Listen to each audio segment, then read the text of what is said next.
a tough night and tough news, obviously. I'm just curious where you stand. What have you heard? But also, what's your reaction to this moment and this tragedy?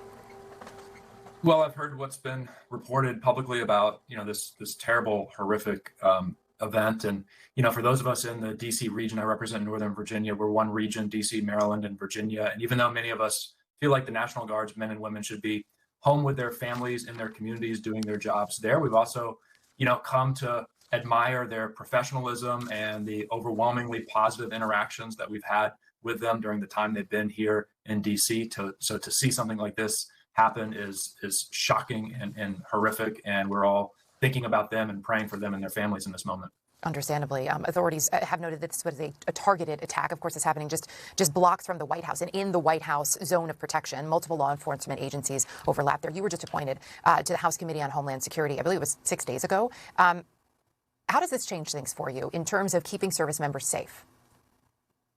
Well, look, obviously, as I said, most of us, certainly on the Democratic side in Congress, don't think we should have National Guards men and women in our cities. But if that's going to happen and when that's going to happen, I think it's incumbent upon the administration to lay out a clear plan to ensure their protection. And one of my concerns that I intend to raise as a new member of the Homeland Security Committee is the way in which the Trump administration has taken its eye off the ball in a lot of critical public safety areas and shifted resources to their mass deportation effort. So they're shifting resources away from illegal gun trafficking, from transnational crime, from anti-terrorism, both domestic and foreign, and they need to get their eyes back on the ball and focus on keeping all of us here in the United States of America safe.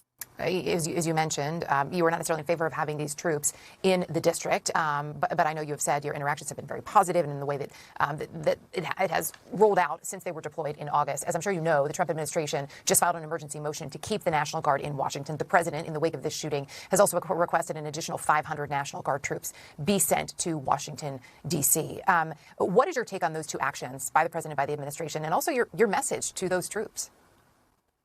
Well, look, my message is the same. I don't think we need National Guard men and women in American cities, certainly not in the District of Columbia. There are a lot of things that the federal government could do to help keep Washington, D.C. safe and other cities across the country safe. I mentioned some of those things. They could do more, much more to crack down on illegal gun trafficking. They could do much more to prevent human trafficking and child sex trafficking. They're taking their eyes off of that ball. I think that's a better use of the federal resources than National Guardsmen and women in American cities, including the District of Columbia.